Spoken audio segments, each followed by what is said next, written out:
ও, তুমি এসে পড়েছো? হ্যাঁ, এই তো। তুহিন কোথায়? এই তো, বন্ধুদের সাথে দেখা করতে গেছে। ও, ও, আচ্ছা। তুহিন এলে ওকে একবার পাঠিয়ে দিও। না, যাই, আমি স্নানটা ছেড়ে আছি। বাবা, তুমি ডেকেছিলে? হ্যাঁ, আয় বস। পরীক্ষা কেমন হয়েছে? ভালো। ভালো তো হতেই হবে। এবার তোর কথা মতন আমরা কাল ছোট বেশি বাড়ি যাচ্ছি। কিন্তু বাবা, তোমার অফিসের ছুটি? এমনিতেই তো এতদিন লকডাউনের পরে সবে অফিস খুলেছে, এখন ছুটি দেবে? সে নিয়ে তোকে ভাবতে হবে না। যা, গিয়ে গোছ কাজ করে ফেল, কাল রাতেই ট্রেন। নমস্কার, সবাই ভালো আছেন তো? আমি শ্বেতা সাহা। আমরা খেয়ালি নদীর তরফ থেকে নিয়ে এসেছি আমাদের নতুন নিবেদন, শুনবো গল্প অল্প স্বল্প। শুধুমাত্র নতুন লেখক লেখিকাদের উৎসাহ দিতেই আমাদের এই উদ্যোগ। আমাদের আজকের গল্প চিলাপাতার জঙ্গলে পর্ব 1, গল্প লিখনে বিশ্বদীপ সিংহ। চলুন তাহলে গল্প শুরু করা যাক।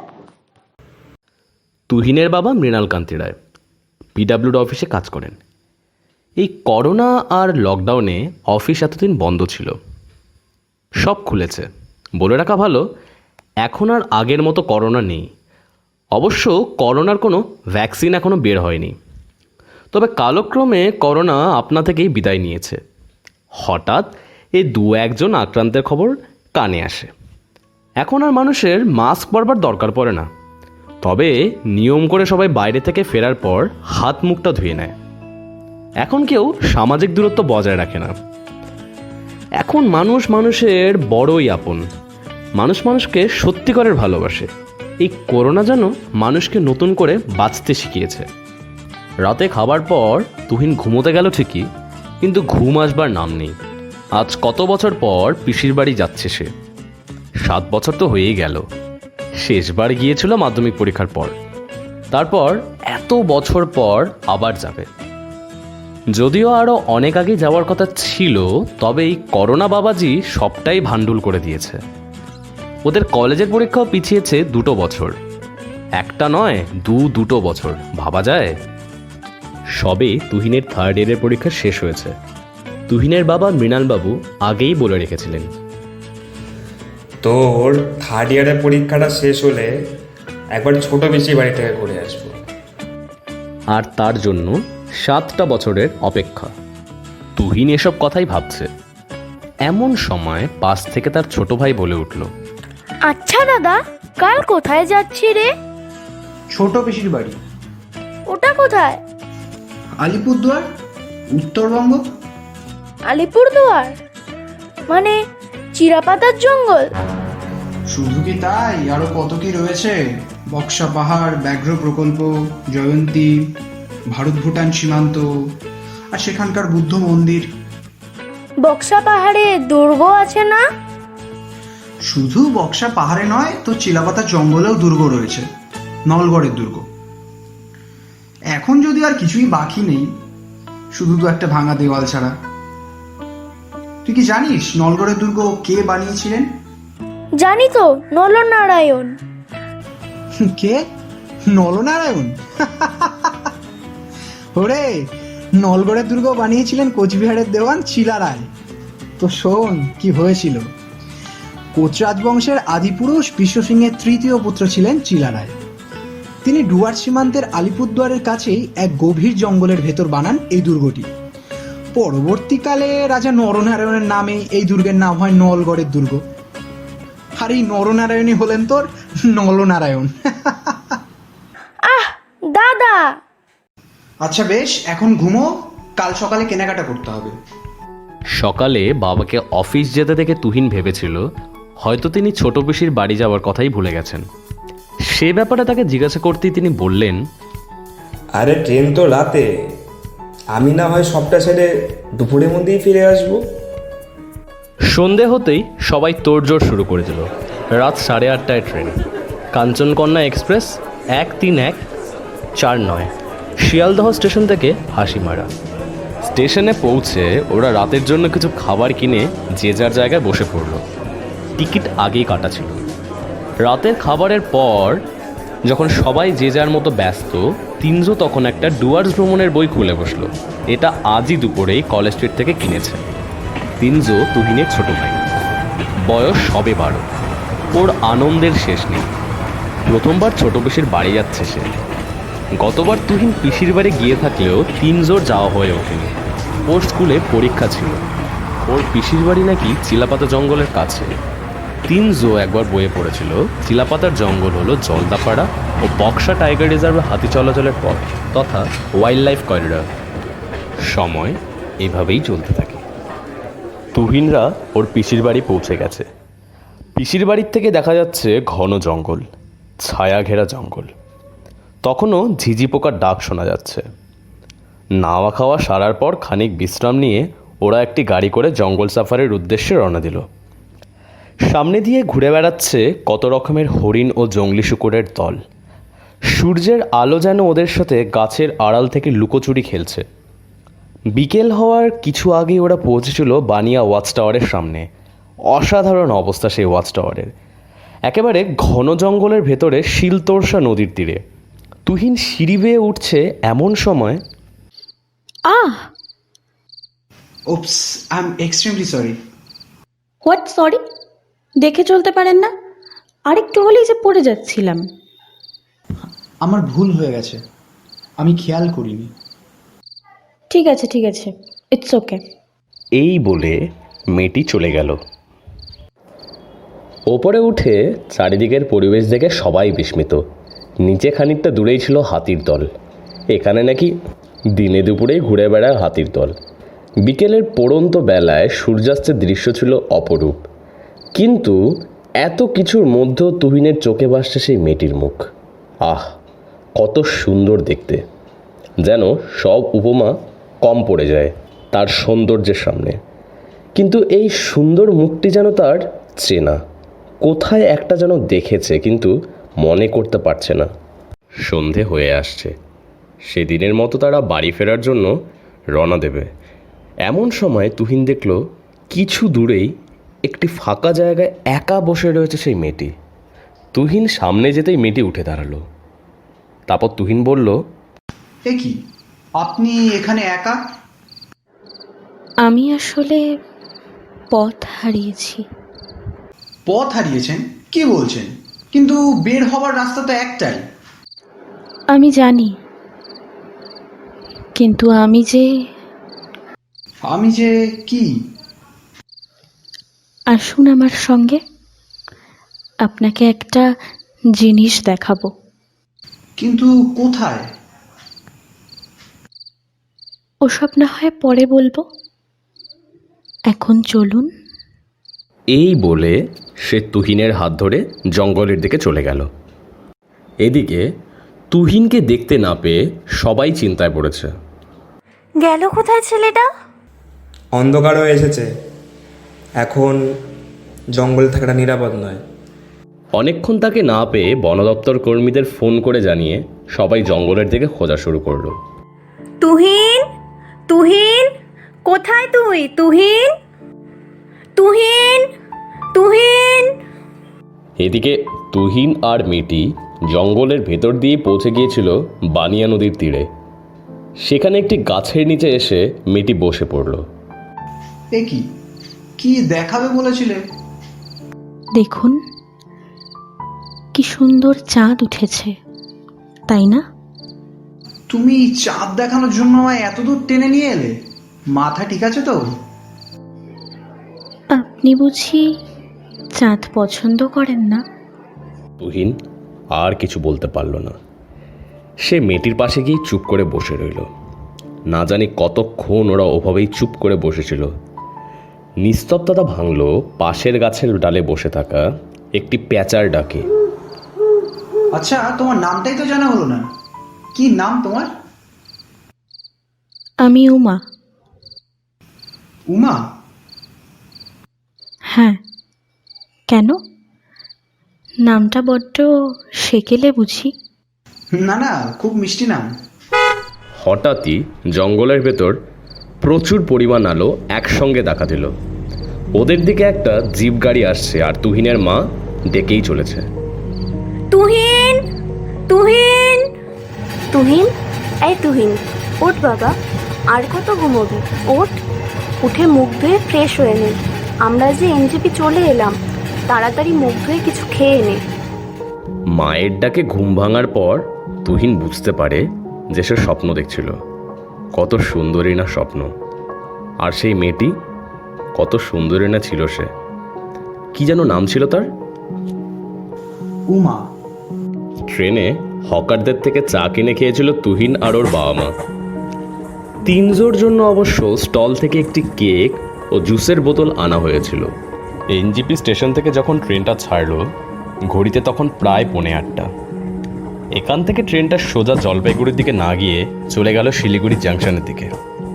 গুলমাকে পেছনে ফেলে ট্রেনটা পৌঁছলো সেবকের কাছে। এখানে তিস্তার এক অন্য রূপ। সাধারণত তিস্তার জল ঘোলাটে হলেও এখানে তিস্তার জলের রং নীলাভ সবুজ। নদী যেন পাহাড় চিরে বহির্ভূত হয়েছে। এরপর ট্রেন নিজের গতিতে চলতে চলতে একে একে পেছনে ফেলে দিচ্ছে মহানন্দা অভয়ারণ্য, বাগরাকোট চা বাগান, মালবাজার, চালসা, বানারহাট, নাগরাকাটাকে। খানিক বাদেই তোরসা নদী পার করে ট্রেনটা ঢুকলো হাসিমারায়। ঘড়ির কাঁটা বলছে 10:20। স্টেশন থেকে বেরিয়ে একটি গাড়ি ভাড়া করে ওরা রওনা দিল মেন্দাবাড়ির উদ্দেশ্যে। সেখানে পৌঁছবার পর একটি চার্চকে পেছনে রেখে খানিকটা এগিয়ে গিয়ে ওদের গাড়িটা থামলো একটা বাড়ির সামনে। গাড়ির আওয়াজ পেয়ে ঘর থেকে বেরিয়ে এলেন তুহিনের ছোট পিসি আর রামরতন সেনাল। রামরতন বাবু মানে ওদের পিসে মশাই, মেন্দাবাড়ি জঙ্গল ক্যাম্পের এক উচ্চ পদস্থ অফিসার। বাড়ি আলিপুরদুয়ার। তিনি চাইলেই জঙ্গল ক্যাম্পে থাকতে পারেন, তবে স্ত্রী ও মেয়েকে সময় দেবেন বলে বাড়ি বানিয়ে এখানেই থাকেন। খাওয়া দাওয়ার পর দুপুরটুকু বিশ্রাম করেই কেটে গেল ওদের। বিকেলের দিকে তুহিন আর তিনজো চার্চের দিকে একটু হাঁটতে বেরিয়েছে। চার্চে গিয়ে তুহিন দেখল একটি বছর 18 মেয়ে ফুল গাছে জল দিচ্ছে। মেয়েটিকে তুহিন চেনে। এই তো সেই মেয়েটি যাকে গতকাল রাতে সে স্বপ্নে দেখেছিল। সামনে গিয়ে তুহিন বলল, আচ্ছা, এখানে জল পাওয়া যাবে? আসলে আমার ছোট ভাই খুব তেষ্টা পেয়েছে। হ্যাঁ, নিশ্চয়ই, দাঁড়ান, দিচ্ছি। তিনজো যেই বলতে যাবে তার জল তেষ্টা পায়নি, তুহিন বলে উঠল, জানি এখন বলবি যে তোর জল তেষ্টা পায়নি, আসলে ওই এরকমই। কিছুক্ষণ পর মেয়েটি জল নিয়ে এলে তুহিন ধন্যবাদ জানিয়ে তাকে জিজ্ঞাসা করলো, আচ্ছা, আপনি উমা নামে কাউকে চেনেন? না, এই নামে কাউকে চিনি বলে তো মনে পড়ে না। ও আচ্ছা, আপনার নাম জানতে পারি কি? এই সময় চার্চের গেট দিয়ে ঢোকাকালীন এক ব্যক্তি, বয়স 34 থেকে 35 বছর, বলে উঠলেন, না, মেয়ে মানুষের নাম শোনার খুব শখ দেখছি। তাছাড়া মেয়ে মানুষের নাম শুনে তুমি কি করবে খোকা? এটাই তো মেয়েদের নাম শুনবার মুখ্যম সময় কাকু। বুড়ো হয়ে গেলে আর মেয়েদের নাম শুনে কি করব? মেয়েটি যেন একটু ইতস্তত বোধ করে ভেতরে চলে গেল। আগন্তুক লোকটি যেন নিজের রাগ সামলে তিনজোর দিকে তাকিয়ে জিজ্ঞাসা করলো, কি নাম তোমার? তিনজো রায়। এখানে আগে তো তোমাদের দেখিনি। কোথায় থাকা হয়? আমরা কলকাতা থেকে ছুটিতে পিসির বাড়িতে বেড়াতে এসেছি। তুমি খুব ভালো ছেলে। আজ আমার তাড়া আছে, পরে আবার দেখা হচ্ছে, কেমন? এই বলে লোকটি বেরিয়ে গেল। খানিক বাদে তারাও ফিরে এসেছে পিসির বাড়ি। রাতে খাবারের সময় তিনজো জিজ্ঞাসা করলো, আচ্ছা, কাল আমরা কোথায় কোথায় যাব? ওর পিসে মশাই রামরতনবাবু বললেন, তোমার যে দেখি আর তর সইছে না। এসেই যখন পড়েছ তখন জঙ্গলে বেড়াতে কতক্ষণ? আচ্ছা ঠিক আছে, কাল সকাল হোক, আমরা সবাই একসঙ্গে ঘুরতে বেরোবো। পরদিন সকালে সবাই একটি হুড খোলা জিপে করে জঙ্গল সাফারির উদ্দেশ্যে বেরিয়েছে। রাস্তায় দেখা হলো একপাল হাতি ও গন্ডারের সঙ্গে। যেতে যেতে রাস্তায় এক জায়গায় দেখা হলো একটি আস্ত হরিণকে একটি অজগর পেঁচিয়ে আছে। তিনজো চেঁচিয়ে বলল, ও যে মরে যাবে, পিসে মশাই ওকে বাঁচান। ওরাও তো খাবে নাকি? আমার এতে ব্যাঘাত ঘটানোর সাধ্য নেই। এরপর ড্রাইভারকে হুকুমের সুরে বললেন, ড্রাইভার, গাড়িটা পাশ কাটিয়ে চলো। বিকেলের দিকে তুহিন আর তিনজু পুনরায় চার্চের দিকটায় গেল। চার্চে ঢুকতেই শুনতে পেল কালকের আগন্তুক লোকটি মেয়েটিকে ভয় দেখাচ্ছে আর ধন সম্পত্তি এসব নিয়েই বলছে। তুহিনকে আসতে দেখে লোকটা চলে যাওয়ায় তুহিন মেয়েটিকে কি হয়েছে জিজ্ঞাসা করতেই মেয়েটি পায়ে কেঁদে দিয়ে বলল, কি আর হবে, অনাথ মেয়েদের তো কথা শোনাবার লোকের অভাব নেই। তার ওপর কপালে জুটেছে এই কন্যা কোন রাজার ধনের ভার। রাজার ধন? জানি না, মারা যাবার সময় দাদু বারবার বলছিল আমার ঘরের ধন তোর ভাগ্য বদলে দেবে, নলগড়ে অনেক মোহর আছে। তখন এই রনিবাবুও সেখানে ছিলেন। তারপর থেকে আমাকে প্রায়ই শাসিয়ে যান আর বলেন তোর ঘরে এমন কী ধন আছে যা তোর ভাগ্য বদলে দেবে। কিন্তু বিশ্বাস করুন, আমার ঘরে কোনো ধন নেই, শুধু শুধু একটি আয়না। আয়না? হ্যাঁ, বড় অদ্ভুত সেই আয়না, ধাতব পাথ দিয়ে তৈরি আর খুব পুরনো, কিন্তু এখনো মুখ দেখা যায় স্পষ্ট। আমি ওই আয়নাটাকে একটু দেখতে পারি? হ্যাঁ, সে পারেন, কিন্তু আবারও বলছি ওই আয়নাতে এমন কিছু নেই। আয়নাটাকে খুব ভালো করে পরীক্ষা করতে থাকলো তুহিন। আয়নাটিকে দেখে খুব পুরনো মনে হচ্ছিল, মাঝে দু এক জায়গায় জংও ধরেছে, তবে মুখ দেখা যাচ্ছিল স্পষ্ট। কিন্তু আয়নায় তেমন বিশেষ কিছু চোখে পড়বার মতো ছিল না। তবে কি সত্যি কিছু নেই? এরপর তিনজো ওটা নিয়ে নাড়াচাড়া করে বলল, দাদা, এখানে কিছু লেখা আছে রে। শূন্য তবু শূন্য নয়, দেখ রে খুলে চোখ, যে করিবে সন্ধান সেই করিবে ভোগ, ভগবানের যেথায় মন। কই দেখি। এই বলে তুহিন আয়নাটা হাতে নিয়ে ভালো করে দেখল। আয়নার পেছনে সত্যিই খোদাই করা আছে কিছু লেখা। সূর্যের সামনে ধরে খুব ভালো করে দেখলে বোঝা যায়। সেটাকে পড়ে তুহিন বলল, শূন্য তবু শূন্য নয়, দেখ রে খুলে চোখ, যে করিবে সন্ধান সেই করিবে ভোগ, ভগবানের যেথায় মন সেথায় আছে রাজার ধন, শুক্লপক্ষ কৃষ্ণপক্ষ করে যেথায় চোট, বারেক ফিরে নাহিচে রাস্তা তুই খোঁজ, মিথ্যে তবু শূন্য নয়, দেখ রে খুলে চোখ, মিথ্যা ছেড়ে সত্য ধর, করবে সবাই হর হর, মাথার জট ছাড়িয়ে তোরা বুড়ির ঘরে ঢোক, রক্ত যদি ঝরে পাছে রক্ষী তিনটে চোখ। এ যে সত্যি গুপ্তধনের সংকেত। দাদু কি তাহলে এই ধনের কথাই বলেছিল? তাই তো মনে হচ্ছে। দেখতে পাচ্ছ না, লেখা আছে ভগবানের যেথায় মন সেথায় রাজার ধন। কিন্তু প্রশ্ন হচ্ছে ভগবানের মনটা আবার কোথায় পড়েছে? তবে সত্যি যদি গুপ্তধন থেকে থাকে আমি তোমাকে খুঁজে দেবই। এবার তো তোমার নামটা বলো। অহনা। বাড়ি ফিরে তুহিন শুধু সেই সংকেত দেওয়া ধাঁধাটা নিয়েই ভাবছে। ধাঁধায় স্পষ্ট বলা, ভগবানের মন যেখানে ধন সেখানে, নলগড়ের ধন। তবে কোথায়? কোনো মন্দিরে না অন্য কোথাও? আর শুক্লপক্ষ আর কৃষ্ণপক্ষই বা কোথায় মেলে? রাতে খাওয়া শেষ হলে তুহিন পিসেমশাইকে বলে উঠল, আচ্ছা পিসেমশাই, নলগড়ের দুর্গটা কোথায়? নলরাজার দুর্গের কথা বলছিস? সে তো জঙ্গলের ভেতরেই রয়েছে, তোদের কালকে নিয়ে যাব। আচ্ছা, চিলারা এখানে দুর্গ বানাতে গেলেন কেন? সে এক দারুণ ইতিহাস, তোদের একটা গল্প শোনাচ্ছি। তবে শোন। কোচ বংশের আদিপুরুষ ছিলেন বিশ্বসিংহ।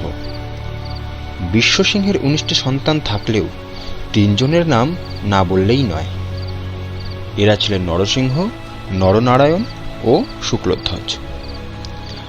পিতার ইচ্ছে ছিল নরসিংহ বিদেশে পরিবারের ব্যবসা সামলাবেন আর বংশের গরিমা বাড়াবেন, আর পড়াশোনা শেষ করে নরনারায়ণ হবেন পরবর্তী রাজা ও শুক্লধ্বজ সেনাপতি।